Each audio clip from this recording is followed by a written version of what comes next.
Tonight, we journey into the life of the medieval bard, a man of charm and talent, yet cursed by relentless poverty. A wandering musician, weaving tales of love and loss, always on the brink of starvation. If you're enjoying these stories, I'd really appreciate a like or subscribe. I'm curious where you're listening from, so drop a comment with your location and what time it is there. Born into a one-room hut, it reeked of boiled cabbage, goat, and generational despair. In medieval Europe, mere survival was privilege. Your peasant parents offered one legacy: chronic back pain and a seasoned tolerance for disappointment. But you were different. You memorized words, hummed melodies, occasionally rhymed. Enough for your mother to suspect witchcraft, your father laziness, and the priest to sharpen exorcism tools. Then a revelation. Your voice stilled their toil, though they glared for lost turnip rows. For a fleeting moment, you commanded their attention. In an age of plague and gossip, this was a glimpse of renown. One summer, traveling performers arrived. Their illicit colors, the scent of ale and freedom, things unknown in your village, ignited a spark. They spun tales of impossible kings. For 10 minutes, villagers forgot their feudal chains.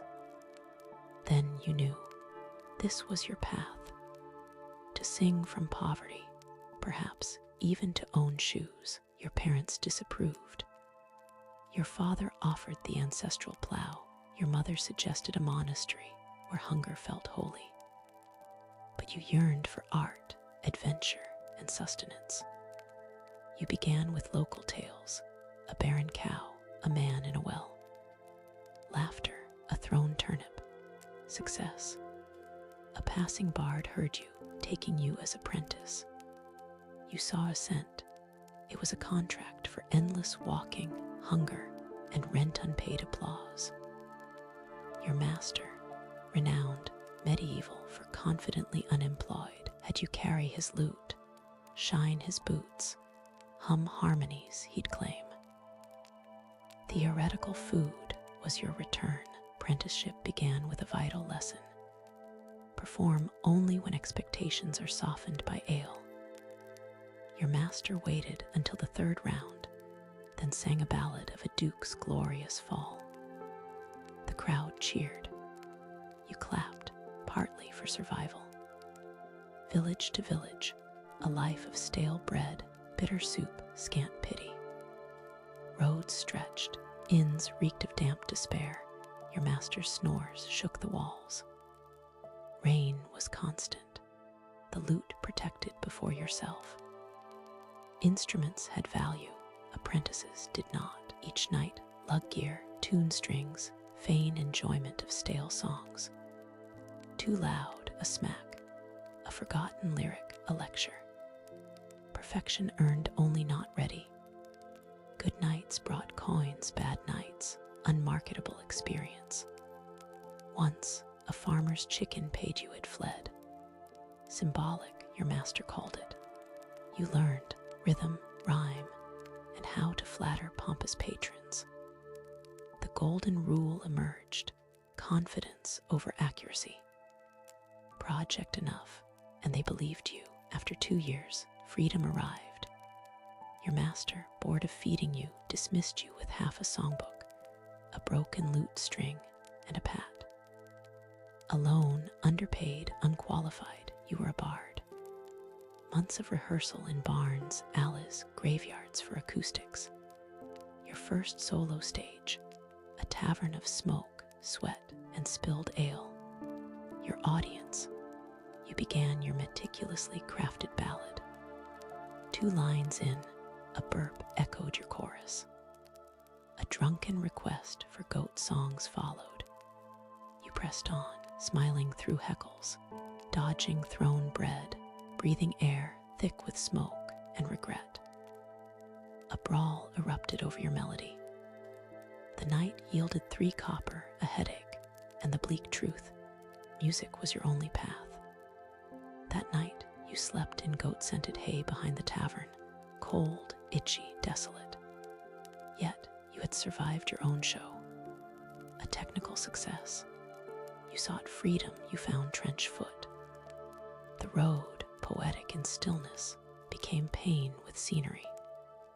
Journeys blurred, rain, mud, livestock living better than you. Your loot weighed more than ambition. Shoes vanished in puddles, innkeepers demanded fortunes. Always afoot, for horses served those who mattered. Constant rain warped instruments, rotted clothes attracted drunk's bile. Seasons became a haze. Summer, a damp towel; winter, penance; spring, allergies with swords. Yet you walked, convinced the next town held promise. It rarely did, offering familiar stench, faces, hurled objects. Small kindnesses broke the monotony. A widow's soup, a shepherd's bread, a child's request for happy songs you didn't know. Happiness rarely rhymed with hunger. Still, a grim pride fueled you. The road, your home; rain, your applause; every tavern a stage. Dreams of fame faded, replaced by dry socks. Under stars, a fragile purpose flickered, a storyteller, not just a peasant with a stick. Then rain returned, reminding you this life was a choice. That was the bitter truth. Finally, a noble's castle. Majestic from afar, it reeked up close of wet dogs and veiled tension. You, a humble musician, were laughed at, searched, then pitied through the gates. Inside, amid rushing servants and gossiping nobles, you clutched your lute, an emotional anchor.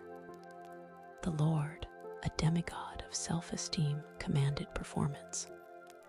A bed and bread awaited success, the jester's fate, failure. You began a ballad of his glorious, invented lineage, rhyming valor with splendor, justice with lustrous, hoping his drunkenness masked your fabrication. He beamed, guests clapped, you breathed. Success. Then a request, his military victory. Details unknown, but the story was wrote, he won. You wove tales of bravery, a legendary charge, turning mediocrity to myth. Nobles craved narratives of their courage, wives' purity, peasants' adoration, medieval propaganda in fine attire.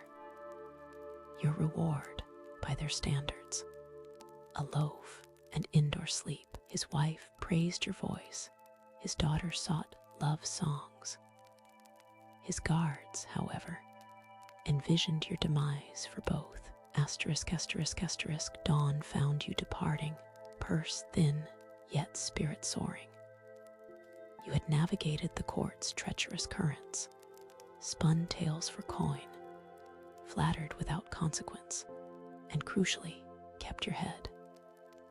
Not merely a victory, but a milestone. Truth starved, flattery fed. Nobles demanded rhythmic echoes, not reality, so you mastered the delicate craft of elegant deception. A compliment misplaced, description ill-chosen, like likening the falcon lord to a roaring beast, could mean ruin. Your loot, your livelihood, often barely escaped the ensuing brawls. Every noble's expression became a card read. A well-timed praise might yield silver, an overly zealous compliment to his wife, a swift exit through a window. Art teetered on the edge of utter destitution. Soon, tropes emerged. Kings, infinitely wise ladies, lunar incarnations, knights, God's own vexation. Nobles, self-absorbed, rarely noticed the repetition. Your verses grew bolder, your fabrications grander. A duke's recent rout became a strategic, divinely blessed retreat. He roared with laughter, his soldiers cheered, and you earned a meal. The bard, you realized, was less artist, more damage control. Yet, flattery's dark truth emerged. Your song's end meant instant oblivion. A well-spoken phantom, you vanished before dessert, memory eclipsed by ego. Still, you played. Each ridiculous praise bought reprieve from the muddy road. Such, in bardic terms, was success. The road had dangers, but other bards proved worse. You first met a rival expecting camaraderie, instead, a wolf's smile. Within moments, he claimed your melody, amplified, accelerated, and the crowd devoured it. Bards, you learned, did not share. They plundered, gossiped, competed like unsung idols. A vicious hierarchy prevailed. Tavern drunks at the base, then you half tolerated, half fed, culminating in the perfumed court favorites, their praises sweet enough to curdle teeth. Mutual hatred fueled every rivalry. Rumors of plagiarism, rewritten masterpieces, accidental stage trips, these were their weapons. Soon, your knife was for rivals, not bandits. In a crowded market, an impromptu verse duel erupted. Insults rhymed, peasants cheered. You called him a tuneless toad, he a donkey in a doublet. But when bard met coward, the sting of laughter burned. You finished, forced a smile, and swore revenge. Bards spared lives but butchered reputations. You spun tales of his drunken singing, his goat serenades, his monk-penned masterpiece. Truth mattered less than belief. Your songs sharpened, humor darkened, performances turned venomous.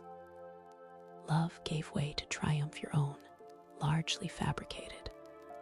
Survival demanded volume, confidence, and metrical malice.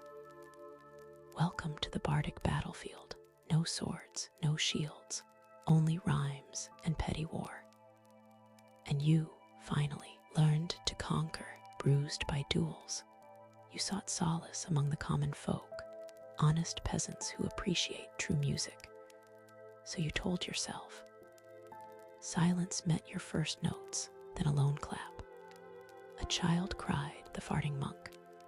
The classic, you obliged, artist and hungry man. Laughter erupted, coins small, dirty, beautiful rained down. You bowed, briefly a legend. A cabbage flew, insult or dinner, you claimed it. Peasants offered genuine reactions, paid in food, rarely executed for metaphors.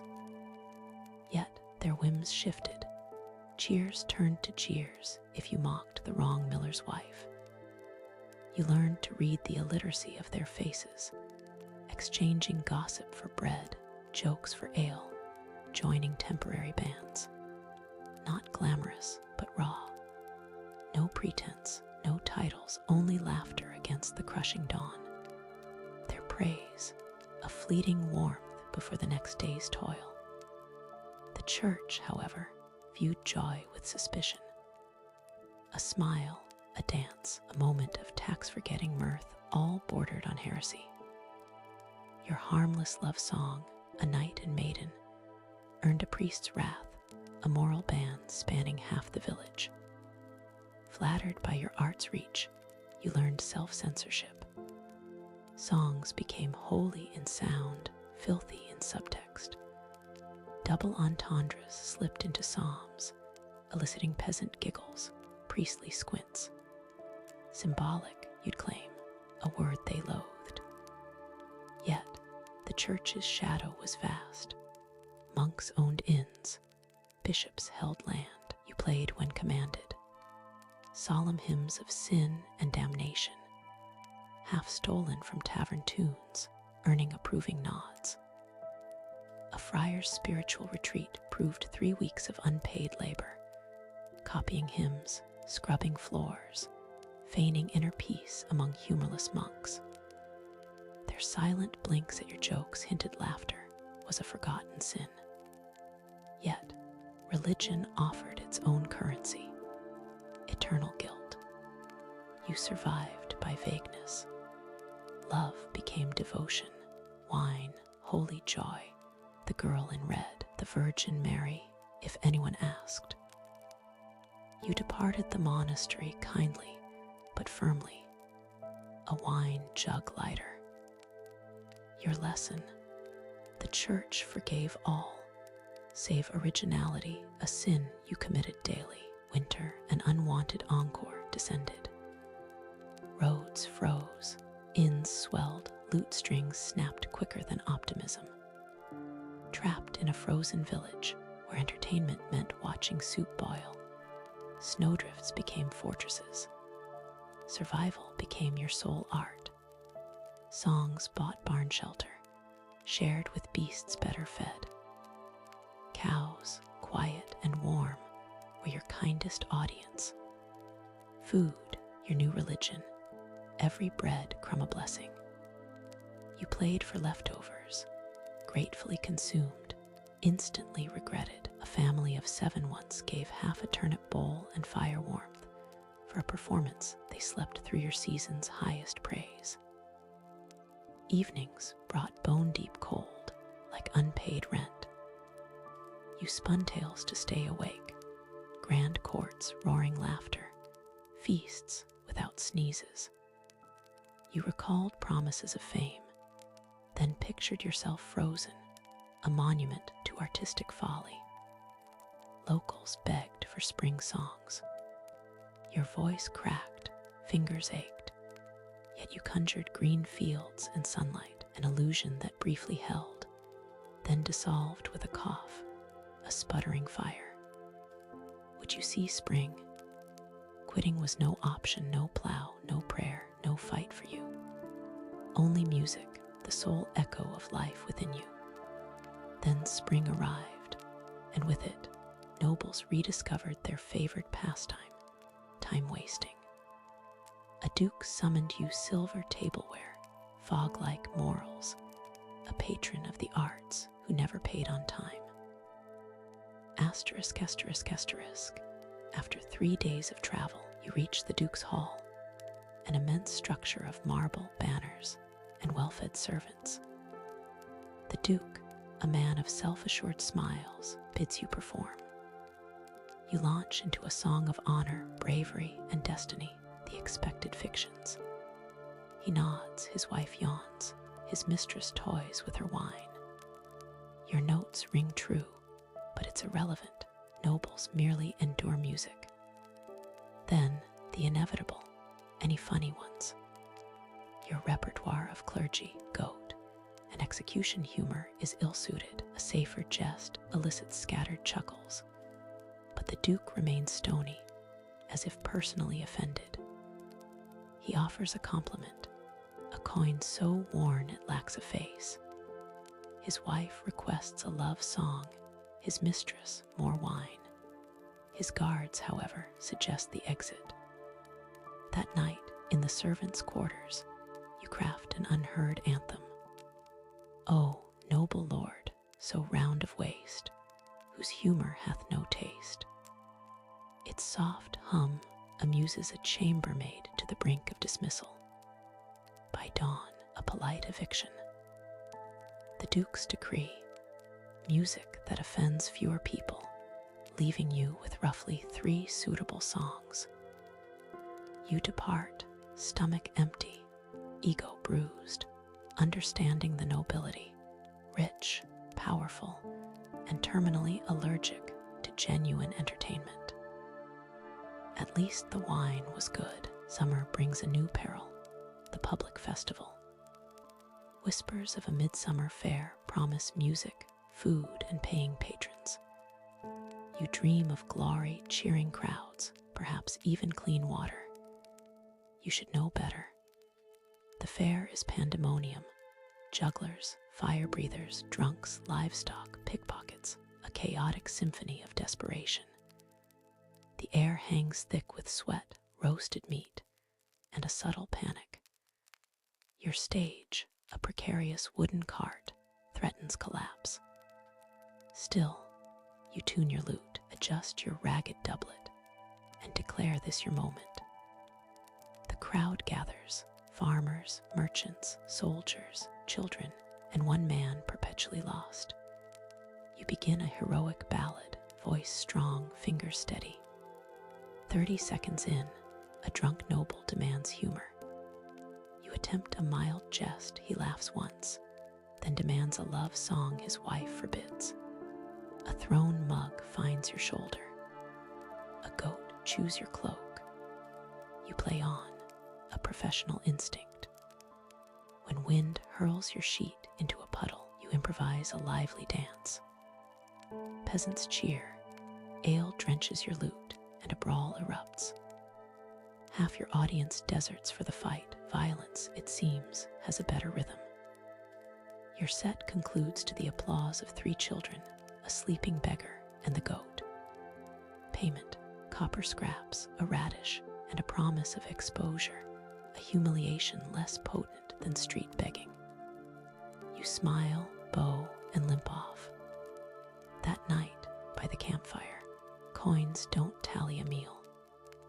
Around you, the fair's chaos continues. Yet, an odd pride swells. You endured the worst. You are a true performer, and possibly dinner for that goat.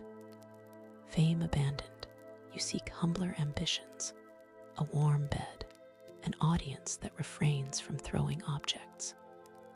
You wander further, new towns, new dialects, same profound disappointment.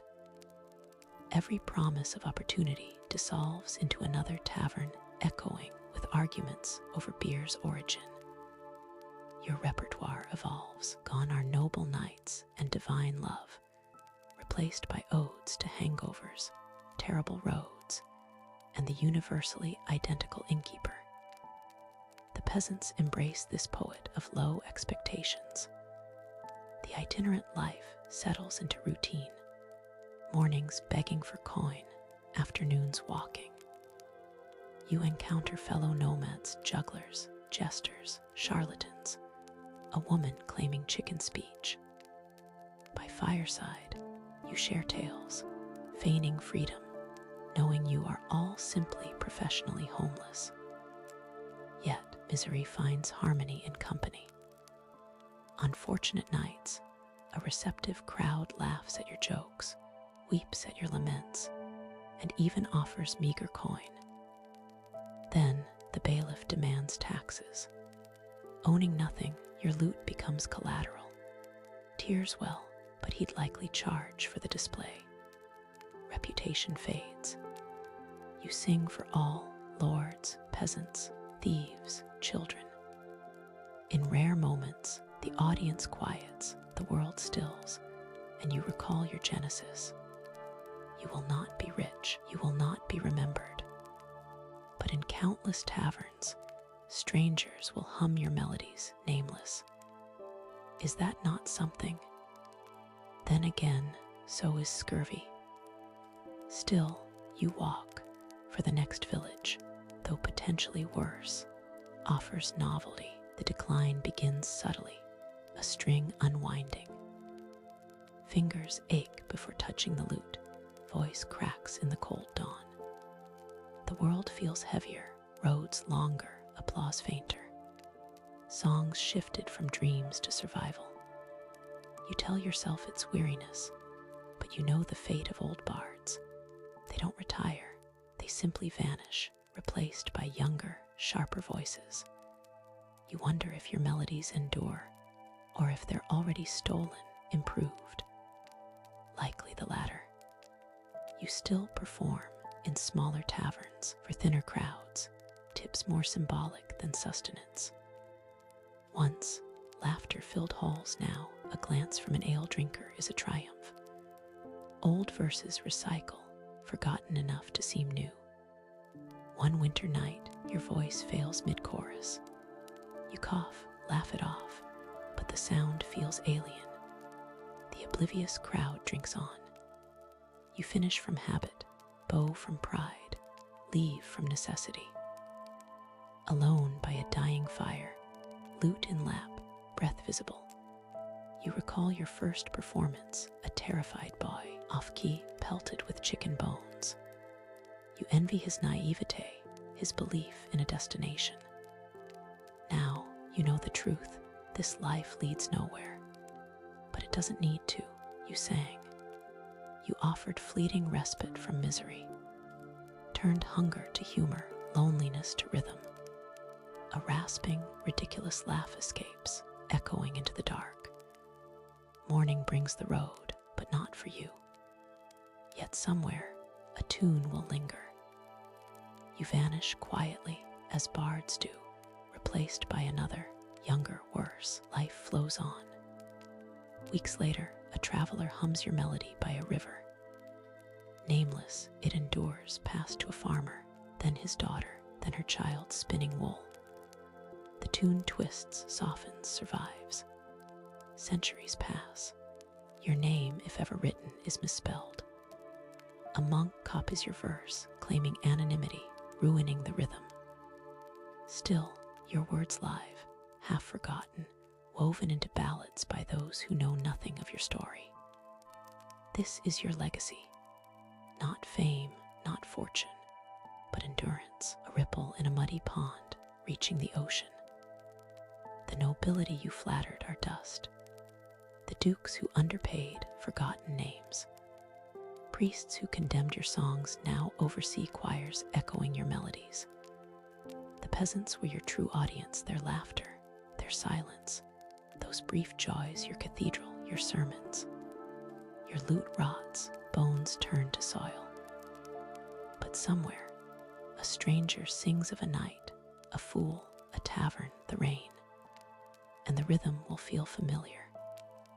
That's you, echoing through time, a life of hunger, cold, and rhyming against the void, leaving a mark deeper than most kings. So yes, it was a hard life, poor, ignored, constantly damp.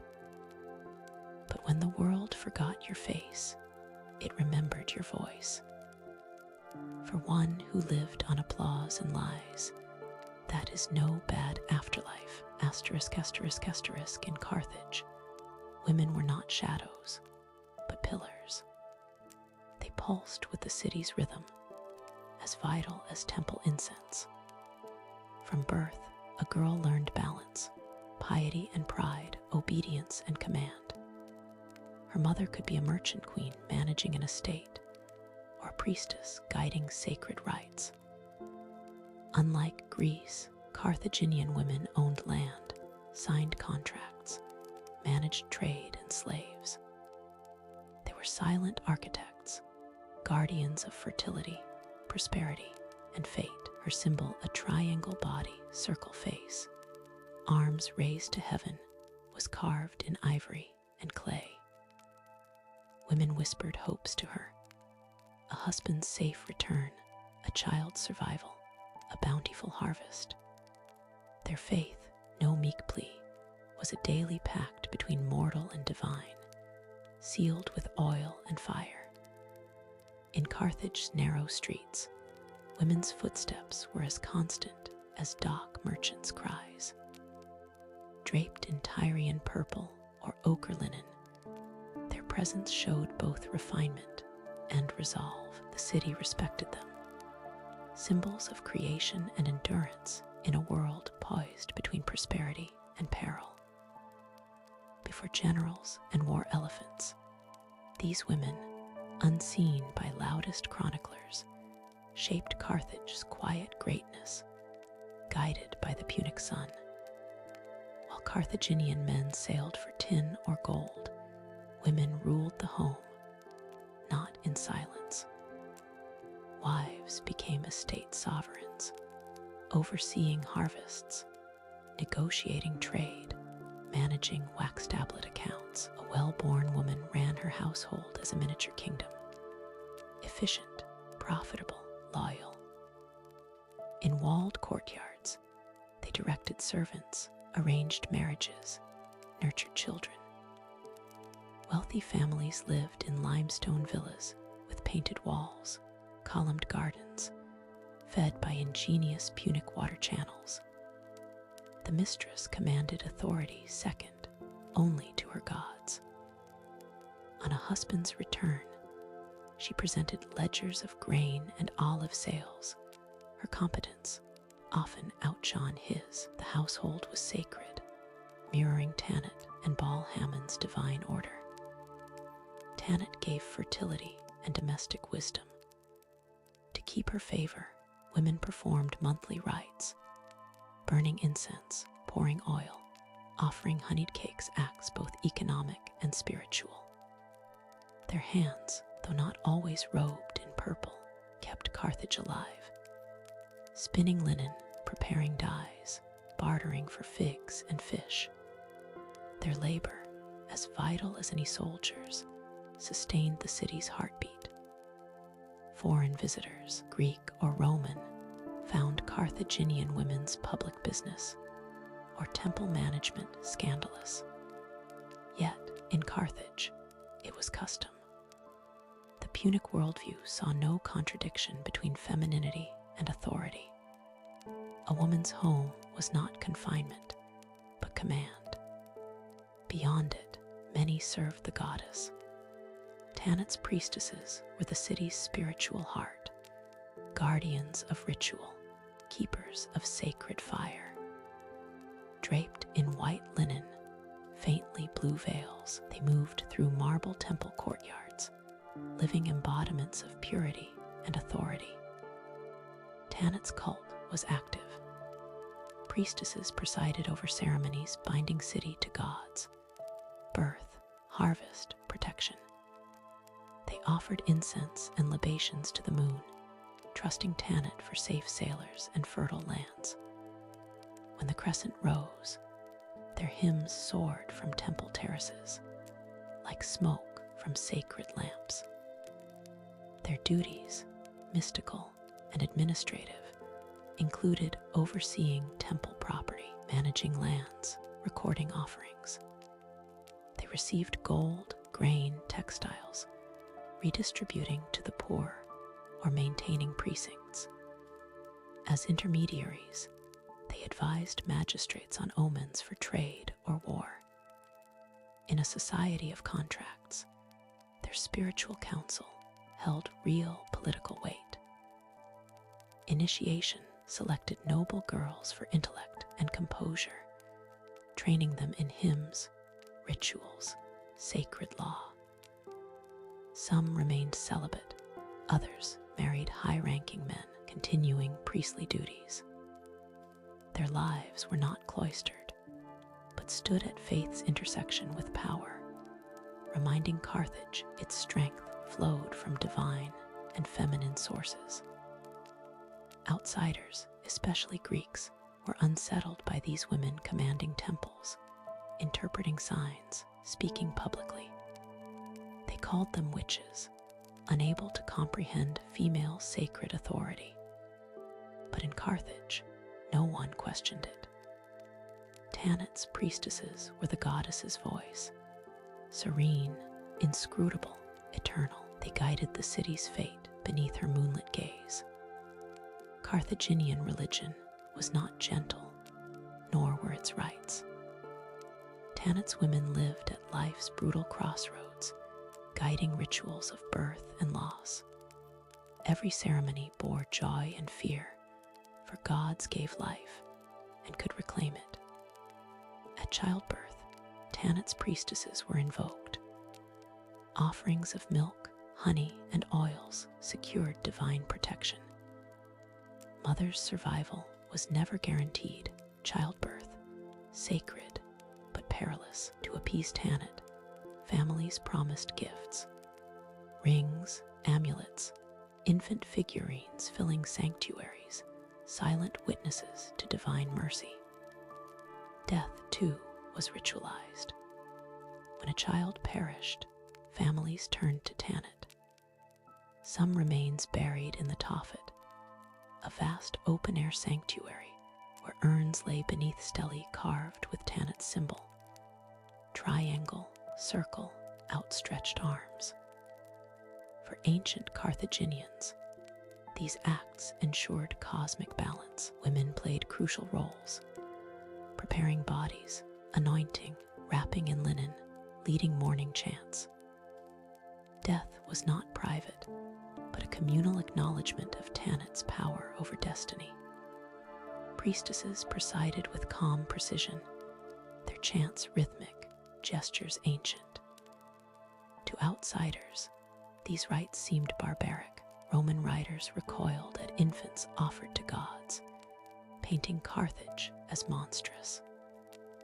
Yet for Carthaginians, such offerings were ultimate devotion, not cruelty. A mother entrusting her child to Tanit believed she ensured protection for her family, city, people. For Carthaginian women, life and death were partners in a divine rhythm. To live under Tanit's gaze was to embrace creation and destruction, finding grace in their balance. Carthage thrived on trade, and its women mastered commerce. While men captained distant ships, women's hands managed its wealth. Silk from Tyre, glass from Egypt, all passed through them. They invested in vineyards, pottery workshops, textile production. Tyrian purple linen, a symbol of Punic prestige, often came from looms managed entirely by women. In market districts, female traders haggled over oil, appraised ceramics, traded with Phoenician sailors. Shocking to Greeks, sensible economics to Carthaginians. Within households, financial skill was a virtue.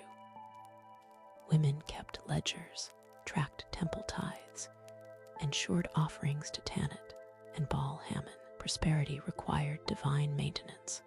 Disrespecting gods was reckless as poor bookkeeping. Thus, faith and finance intertwined seamlessly. Among the elite, wealthy widows became temple patrons and sponsors of public works.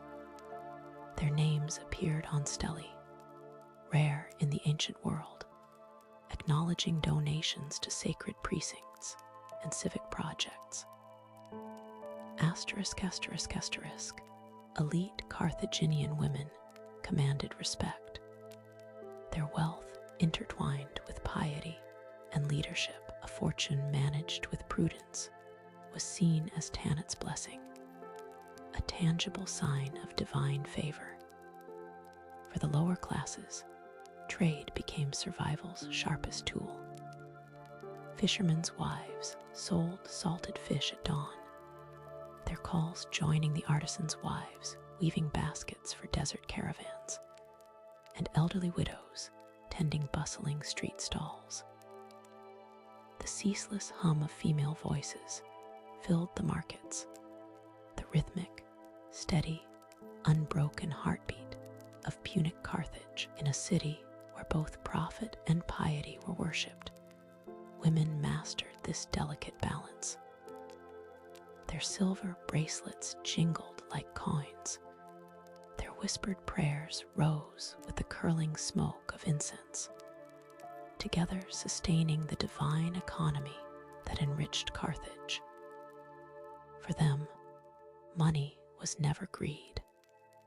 It was devotion, meticulously measured in ledgers, and an unwavering faith. Carthage's vibrant heart was its harbor, twin circles of engineering genius, alive with sails, spice, and shouting sailors. But another power pulsed there: women, not warriors, but shrewd negotiators, not sailors, but the silent tide of the economy. Merchant wives, veiled against salt wind, commanded the keys. Fluent in Punic, Greek, Egyptian, their sharp eyes caught errors, their signatures sealed deals. Greeks, astonished, saw women who mastered trade, not merely accompanied it. Sailors' widows became harbor matriarchs, running taverns, financing perilous voyages, gambling fortunes with faith in Tanit and their cunning. Temples watched the docks. Women led prayers, sprinkling wine, chanting for safe returns. If a ship failed, they lit mourning fires, recording loss. Faith and finance intertwined, divine favor as vital as the wind. Foreigners called their confidence arrogance, mocking bold merchant wives, but these women were Carthage's backbone.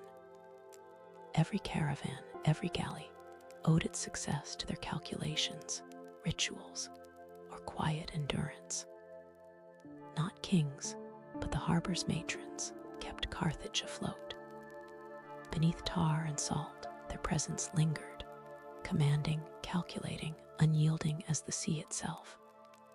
Beneath Carthage's towering temples, real power wore perfume, not armor. Tanit's priestesses and matrons were political actors cloaked in sanctity. While men debated, women whispered in temple courtyards, shifting alliances, marriages, even wars. The cult of Tanit permeated Carthaginian life, owning land, collecting tithes, lending state funds. High priestesses from noble families mastered piety and politics. Their sacred duties, interpreting omens, organizing rituals, guarding treasures, extended influence far beyond the altar. Blessing military expeditions, they inspired or unsettled the city. Through aristocratic ties, the temple became a diplomatic instrument, gaining families' divine prestige, sanctifying alliances, or condemning rivals. Trading colony letters bore Tanit's blessings, dictated by these women, the cult's seal, a mark of legitimacy. Citizens sought priestesses' counsel for dreams or Tanit's will. Their verdicts, from behind incense curtains, changed public policy. Carthaginian men ruled the Senate, but never ignored the temple. The state needed Tanit's favor, channeled through her women, the unspoken truth of Carthaginian politics. Outsiders saw superstition, Carthage, strategy. Tanit's women understood. A city guided by the goddess's voice could not be conquered by sword alone, only by silence. When her priestesses were no more, Carthaginian men marched to war for empire. Yet they were raised by women, forged in unyielding discipline. The mothers of Carthage were both tender and relentlessly demanding, for they lived in a city that worshipped strength as much as fertility. Every son was a potential soldier, every daughter a future keeper of Tanit's sacred rites. It was said that Punic mothers did not weep when their sons went to battle, but rather prayed fiercely for their victorious return. Childhood in Carthage was an education in endurance. From an early age, boys were instilled with virtues of silence, self-control, and devotion to the gods.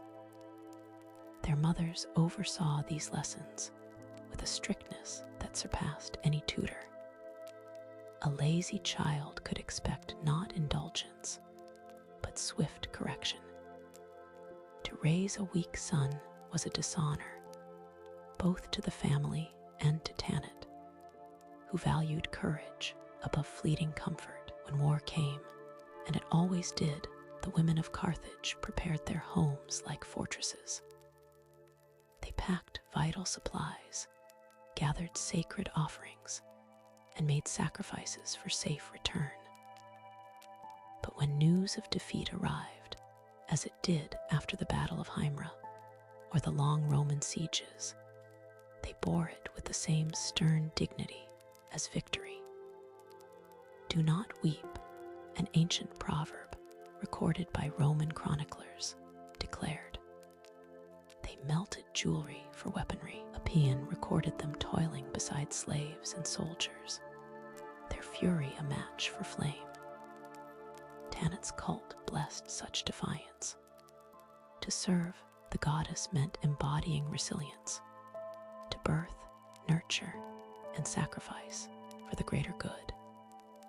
Every Carthaginian woman carried that divine defiance, unseen commanders of courage, shaping a people who refused to kneel until the city turned to ash. Even in Rome's victory, their legacy whispered on. Mothers birthing warriors, priestesses defying empires, daughters carrying Carthage soul. When Rome's legions finally closed, women, not generals, faced the last dawn. Husbands gone, sons too young, Tanit's daughters refused to kneel. As siege dragged on, they took men's roles, smelting weapons, carrying stones to ramparts, standing with slaves and priests. Chroniclers, even hostile, noted their courage. Appian described them melting bracelets for arrowheads. Others told of mothers guarding temples where Tanit's fire burned.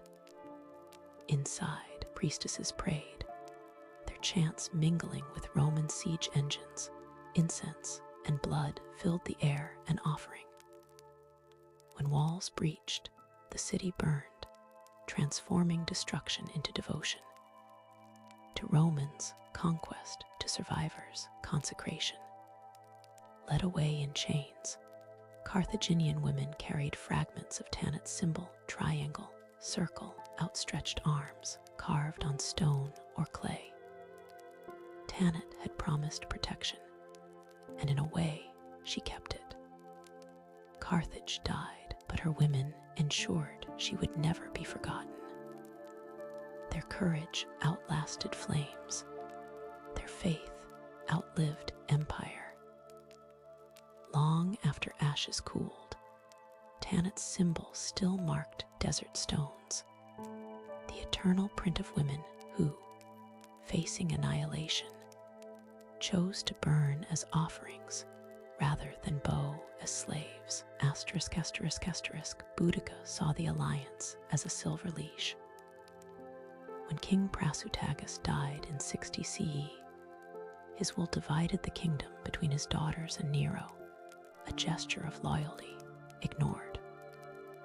Rome's agents descended on Iceni lands like vultures, property confiscated, nobles stripped, fictitious debts demanded. Boudica, widowed, protested. For defiance, she was publicly flogged. Her daughters, young, brutally assaulted.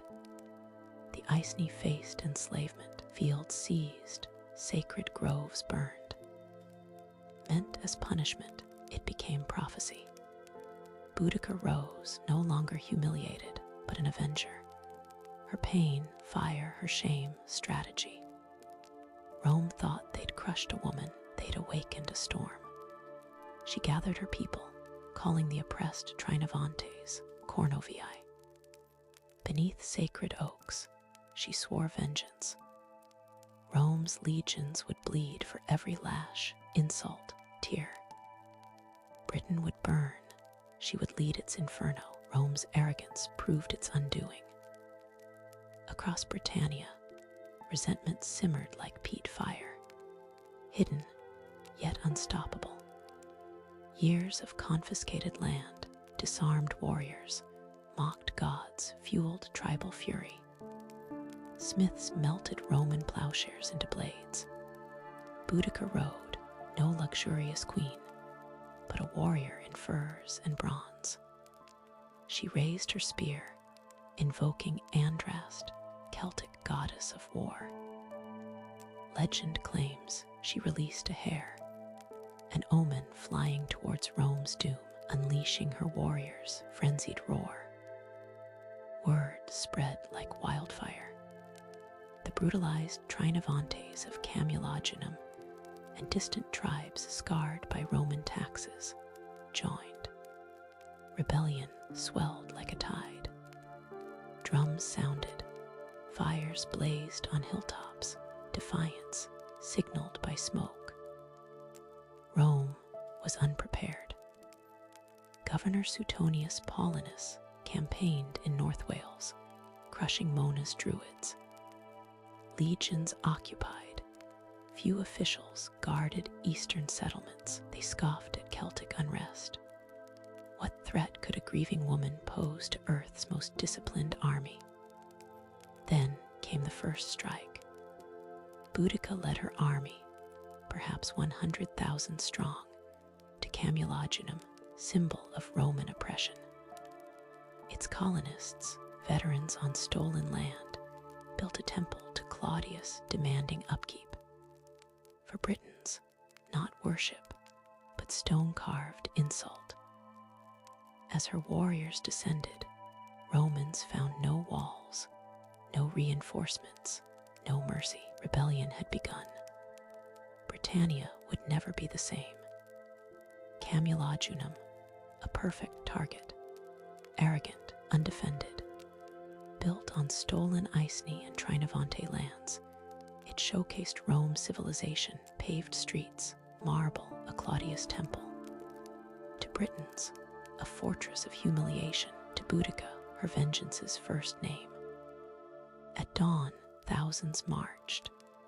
Her army, a living forest of spears, advanced through fog. Roman veterans laughed.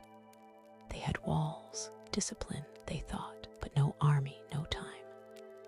Most garrison was in Wales, leaving aging soldiers, terrified colonists, their cries for help unanswered. Britons struck like thunder. Claudius' temple became Rome's last refuge, its marble blackening. For 2 days, defenders prayed for legions, none came. Boudica's warriors tore gates, stormed the sanctuary, slaughtering all. Emperor statues toppled, faces smashed, bronze melted for new weapons. City streets ran red, Camulodunum burned for days, air thick with smoke and scorched cedar. Britons razed everything. This was not revenge, but purification, the land cleansed of Rome's arrogance, foreign gods, false order. When flames died, only ash and ruin remained. Messengers fled to Londinium, carrying more than panic, a legend. A woman had defied Rome and won. Nero's officials trembled. Procurator Catus Decianus fled in disgrace, abandoning survivors. Rome's iron image cracked. A Celtic queen turned a city to dust. Her chanting army marched on. Londinium would burn. News of Camulodunum's fall outran couriers. Smoke blackened the eastern sky. Panic swept the province. Londinium, a young trading hub, braced. Merchants packed, officials fled, civilians prayed for legions. They never arrived. Governor Suetonius Paulinus, hearing of the uprising, raced from Wales with 1 legion too few. Reaching Londinium, he surveyed its wooden streets. He knew what approached. His brutal order abandoned the city. Young, rich, unfortified, a symbol of Roman greed on stolen soil. Boudica offered no quarter. Settlers, traders, slaves, all swept away in vengeful fury. Streets became rivers of flame. Centuries later, archaeologists would find that day's scar. A red ash layer, the Boudican destruction horizon, holding shattered pottery, charred beams, twisted remains. For her warriors, Londinium's burning was justice. For Rome, terror. Reports reached Nero. An entire province teetered. The empire that crushed Gaul, Greece, Egypt, now trembled before a Celtic queen. Yet victory brought weight.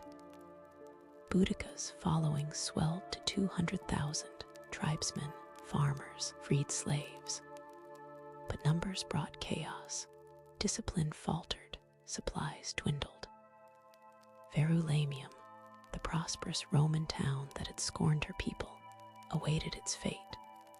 Rebellion's fires were not yet sated. The Iceni queen still rode behind her.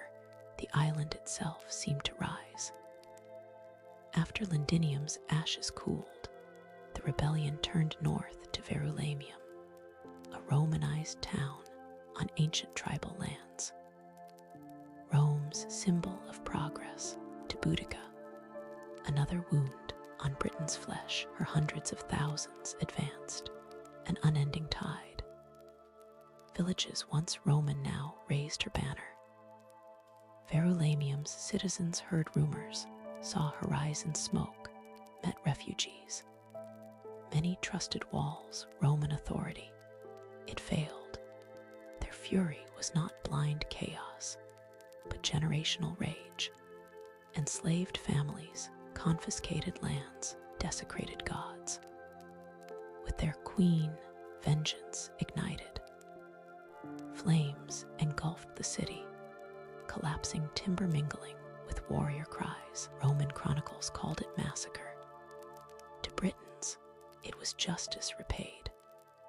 Smoke rose for miles, signaling Rome could bleed. When Verulamium fell, Suetonius Paulinus grasped the catastrophe.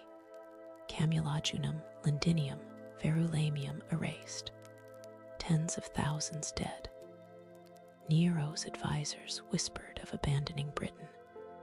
The all-powerful empire brought to its brink by one woman. But Boudica's victory bore a cost. Her vast army, burdened by plunder, undisciplined, supplies strained, rebellion's unity wavered. Paulinus, hardened, calculating, saw his chance. He would not strike a burning city, but the fire starter herself. The final reckoning neared. Queen and empire prepared for the storm. Boudica's army moved not as a tribe, but a nation reborn in fury.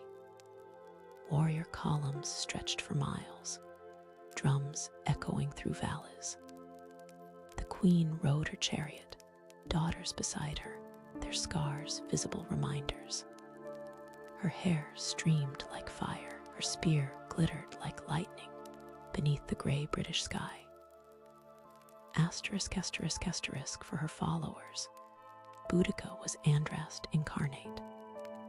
Yet, each victory eroded her host's unity. Tribes that once fought as one now squabbled over spoils. Her warriors, farmers and hunters, untrained in Roman tactics, lacked discipline and supply lines. The land lay devastated, Roman villas and temples reduced to ash. This destruction offered nothing to eat, forcing them to scavenge. Still, the queen drove forward, momentum her most potent weapon. Westward, scouts reported Roman legions forming ranks near a narrow defile along Watling Street. Boudica convened a war council.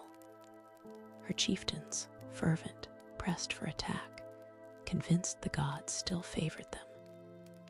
"This is the moment," she declared, "when we prove whether we are slaves or free."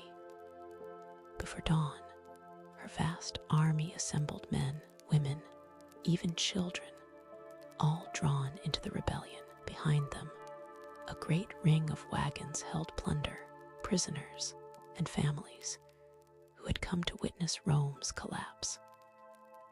But Suetonius had chosen his ground shrewdly. A narrow valley, flanked by dense forest, offering one path in and no escape.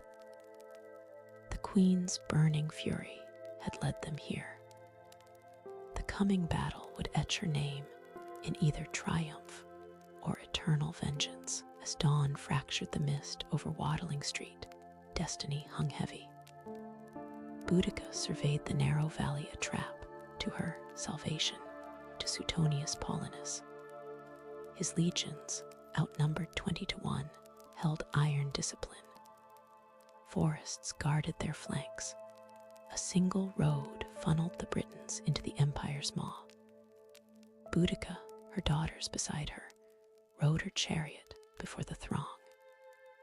Ancient accounts claim her voice boomed like thunder. We fight not for gold, but for freedom, for our children, our gods, and the land that bore us. Let Rome learn a woman can lead, and tyranny has an end. Her warriors answered with a roar. Behind them, families and wagons formed a vast, inescapable ring. When the Britons surged, it was as if the island itself rose. Their cries splintered the air, chariots thundered. But Rome stood, legions shoulder to shoulder, shields locked, cold as iron. At the last moment, *pilum, volleys tore through flesh and shield. Front ranks collapsed, tripping those behind. Still, they pressed on, crashing against the Roman wall like waves against a cliff. Suetonius commanded, "Advance." The legions moved as one short *gladii*, stabbing in drilled precision. The Britons, ensnared by their own wagons, had no retreat. Vengeance became chaos. By sunset, the valley held only the groans of the dying. Tens of thousands of Britons lay dead. Rome lost a mere few hundred. The rebellion, almost shattering an empire, dissolved in blood and smoke. Boudica's fate remains shrouded. Some say she took poison, refusing Roman capture. Others whisper she vanished into the forests, her spirit eternally haunting Britain's mists. The queen who defied Rome became legend. Waddling Street's battlefield became a graveyard of broken spears and silence, reeking of iron and smoke where freedom's dreams died. The Romans, coldly efficient, buried their dead, burned the rest, a triumph of order restored, rebellion crushed. For Britons, it was an unhealing wound. Boudica and her daughters disappeared from history's record, their fates lost to the mists. Rome, seeing the rebellion ended, saw no need for her burial. For her people, however, the queen became a ghost, forever riding. Governor Suetonius Paulinus, ruthless in victory, unleashed brutal retribution.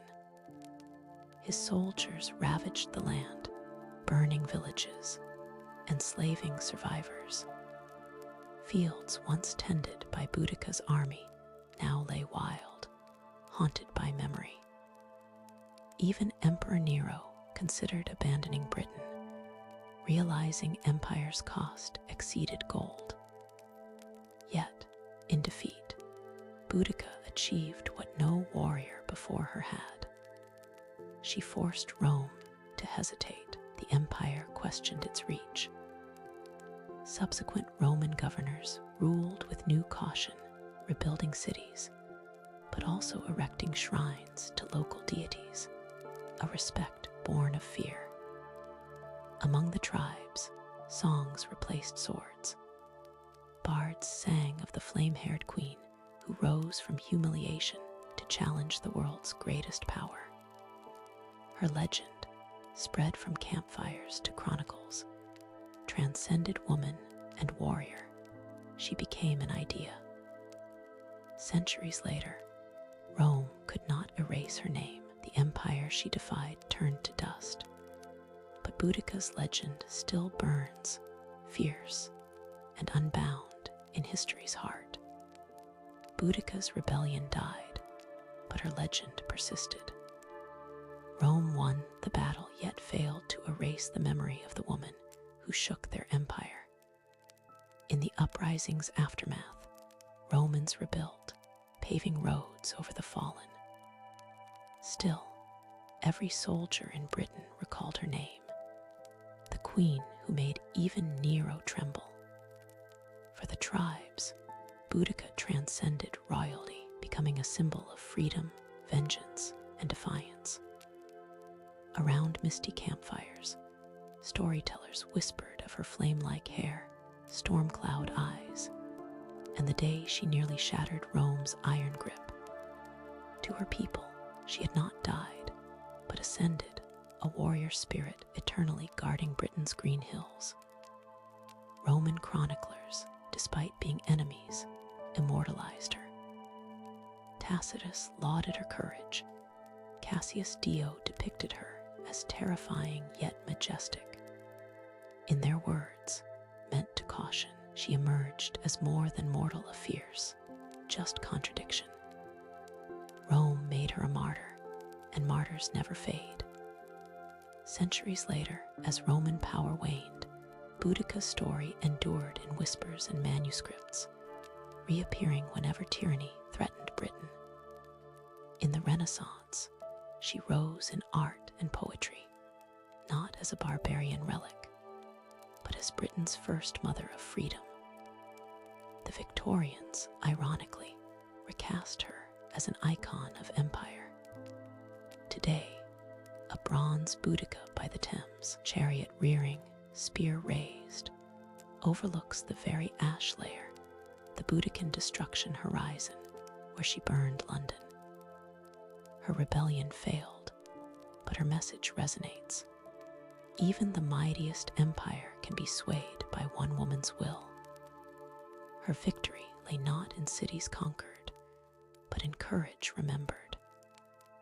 Boudica rides on through history, through myth, inspiring every soul that refuses to bow. Asterisk, asterisk, asterisk, their melodies echoed, not merely of survival, but of the fierce, eternal joy of life within this mountain cradle, surrounded by gods and kin.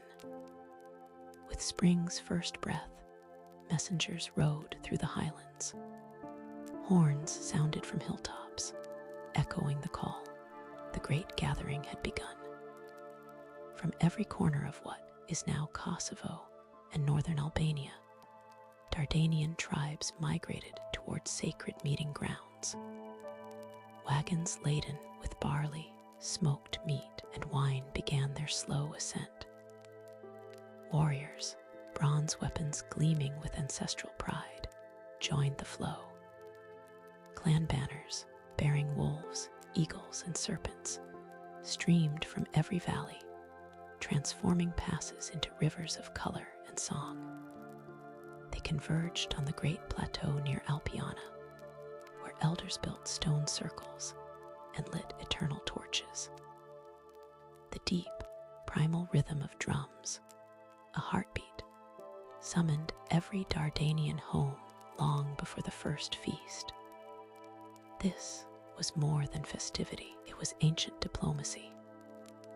Rival chieftains exchanged gifts, renewed kinship oaths, and arranged marriages. Disputes, long simmering through winter, found resolution beneath the watchful eyes of their gods. As night deepened, bonfires multiplied, painting mountains red beneath the stars. Bards sang of Dardanian heroes who defied Macedonian kings. Unending music flowed from wooden flutes, goatskin drums, and bone lyres. Dancers moved in rhythmic circles, feet striking earth like rain, while young men vied for admiration with strength. For these sacred days, Dardania was undivided, one people bound by tradition, fire, and song. Tribes remembered their true identity, children of the mountains, keepers of ancient gods, heirs to unbroken unity. At the heart of it all burned the sacred flame, living spirit of the land, believed to carry the breath of the gods. Before games or feasts, tribes' first duty was to awaken this sacred flame. More than fire, It bound heaven, earth, and ancestor. At dawn, priestesses in white linen walked barefoot through dew-covered grass, bearing torches from every valley. At the central altar, ringed with spirals and sun symbols, these flames merged into the singular fire of Dardania. Silence fell as smoke rose in spiraling columns, prayers drifting skyward. The high priestess, an elder of royal lineage, offered barley and wine.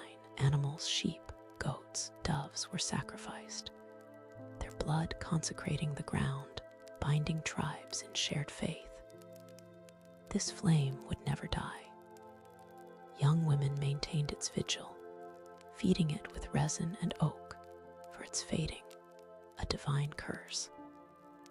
When the gathering ended, the fire divided, a portion carried home in clay lamps, ensuring every Dardanian village shared the same divine light. This sacred flame was identity, reminding each Dardanian that, however distant their valleys, they burned from one eternal source. With the sacred flame burning, ancient feasting began more than sustenance, a sacred act of abundance. Every clan contributed: smoked lamb with aromatic herbs, stone-baked flatbreads, honey cakes, and dark Illyrian wine, crimson in firelight. At long, carved tables, elders, chieftains, warriors, and youth found their place, reflecting ancient order. Before the first bite, the high priestess poured wine for ancestors, a silent tribute. Flutes and drums set the rhythm, while bards sang of Dardanian unity and valor. Laughter and stories of hunts, raids, and loves filled the air. Even rival chiefdoms shared cups, old grievances melting in mead's warmth, promising peace until the festival's close. As night deepened, bonfires multiplied. Shadows danced on stone circles where dancers moved in great spirals, men and women weaving to drum beats. Each movement, art and ritual, mirrored earth and sky. Above, constellations were named, each star tied to Illyrian legend. Children watched torchlit jugglers and storytellers. Hunters roasted game, women ground barley, the air thick with smoke, meat, pine. This feast was renewal, each shared meal reaffirming kinship. For one sacred night, every Dardanian chieftain, shepherd, smith dined as family beneath eternal fire and the gods' forgiving gaze. When feasting ceased, fires burned low, songs faded. It was time for the games. No idle spectacle, these Dardanian contests honored gods of strength, fertility, and war. At dawn, chieftains gathered warriors in open fields. Drums began, slow then quick, energizing the crowd. Banners waved. Wrestlers, bodies oiled, grappled under the sun. Javelins flew towards wolf-head targets, their farthest throw earning not prizes, but the admiration of watching women. Then came chariot races, young men driving horses, dust shimmering, thunderous cheering, gods believed to ride with the swiftest. Those touched by Inje in a fall were born with reverence. Women too performed rites of skill, weaving contests and dances honoring Prenda, goddess of renewal. By sunset, oak garlands crowned winners who raised prizes before the sacred flame, the crowd chanting their names. These games were more than sport. They were proof that courage, skill, and unity outlast mountains. As the dust settled, another contest began, one not of muscle, but of spirit. Music, Dardania's very soul, filled the mountain air. As night fell, Warriors laid down spears, bards stepped forward, carrying their people's stories in melody. The deep, steady pulse of goat-hide drums on oak rings echoed through valleys like the earth's heartbeat. Bone and elderwood flutes added wild, spiraling notes, mimicking the wind. Women joined with jingling tambourines, while singers wove haunting harmonies that stirred tears and laughter. Songs recounted heroes, defiance of Macedonian kings, tamed wolves, lovers crossing rivers of fire. Every lyric was history, a living story keeping memory alive. Clan verses merged, creating a tapestry of Dardanian pride no empire could erase. As tempo quickened, dancers took the stage, circling the sacred flame. Feet stamped complex rhythms, shoulders swayed, arms raised to stars. Their dance, no random movement, mirrored nature's cycles. Seasons turn, the eternal bond between gods and men. Here, young men and women often met for the first time, their movements, a silent language of courtship, ancient and profound. As midnight neared, the entire gathering became one living song. Fires blazed, sparks spiraling heavenward like prayers, while drum echoes resonated through deep valleys, reaching shepherds on distant peaks.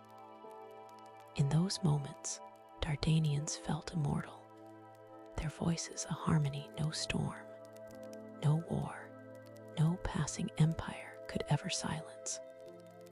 When the drum's last echoes faded, dancers stepped into the firelight. Their every gesture, every turn of hand or foot was not mere entertainment, but a sacred ritual mirroring ancient myths woven since time's dawn. The dance of creation began, women in white linen, embroidered with red spiral symbols of life and rebirth. Slowly circling the sacred flame, they traced sun and moon, invoking Prender, goddess of love and renewal.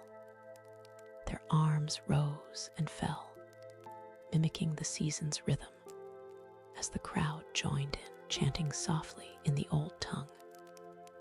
This circle represented harmony, the unbroken bond between tribe, nature, and the divine. Then came the dance of the Thunderer. Warriors, cloaked in wolfskins, stamped their feet in powerful, rhythmic bursts, mimicking mountain storms. Spears clashed, torches whirled, sparks flew skyward as men called upon Enje, god of war and lightning. To outsiders, it might have appeared as battle, but for the Dardanians, it was profound devotion, a sacred promise to defend their land as fiercely as the gods defended the heavens.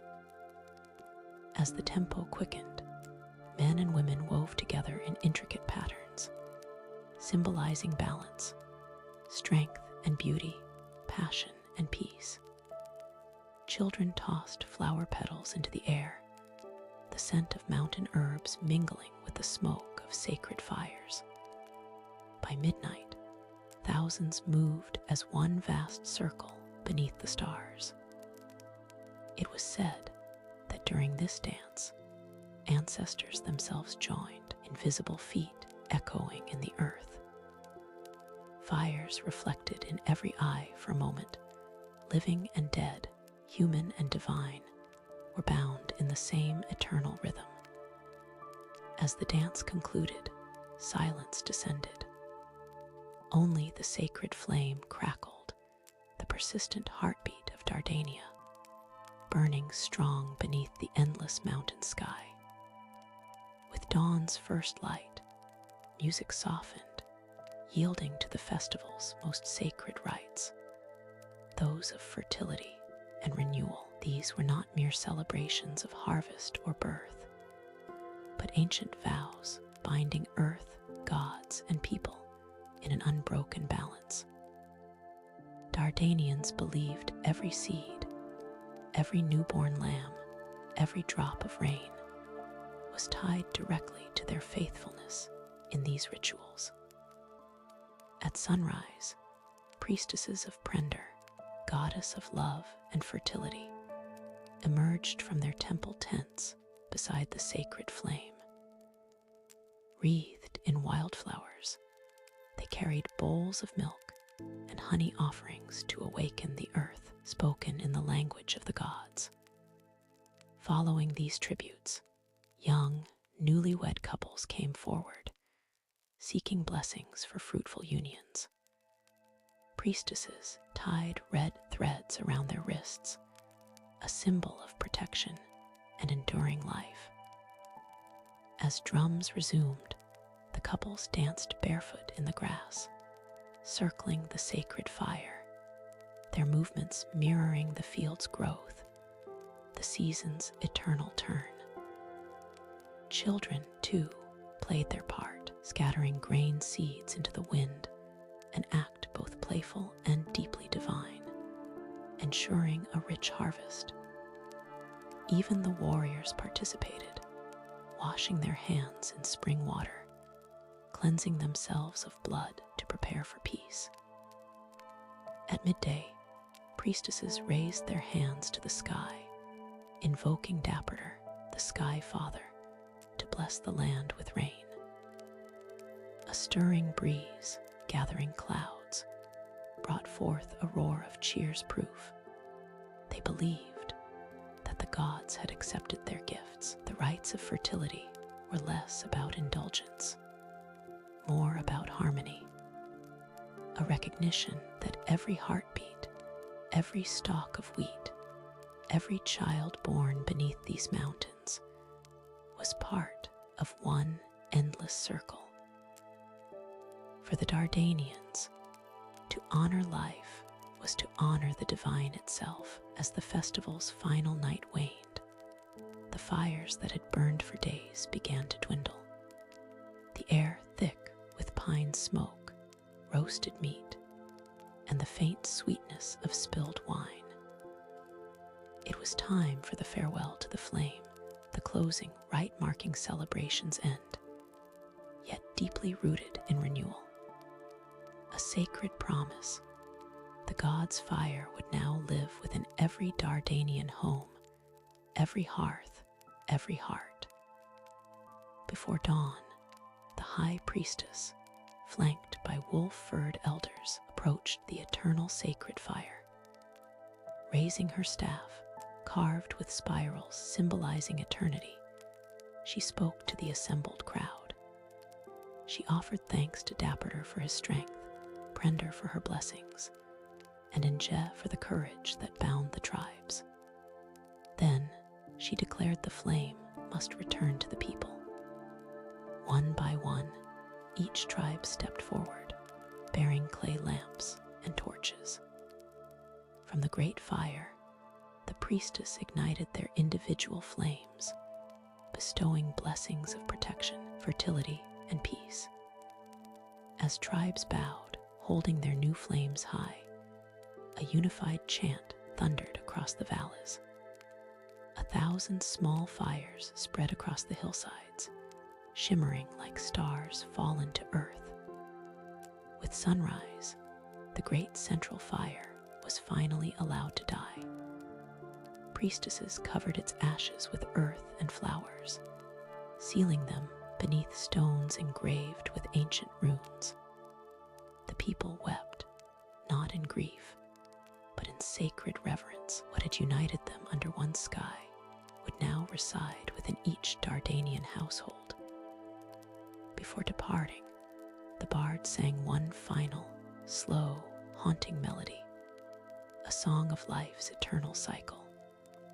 Children laughed, oxen were yoked, and the tribes began their journeys home, carrying both the gods' flame and the memory of their unity. As the last smoke vanished into the mountain air, the land of Dardania returned to silence. Yet beneath that silence, the sacred fire still burned on, unseen but eternal.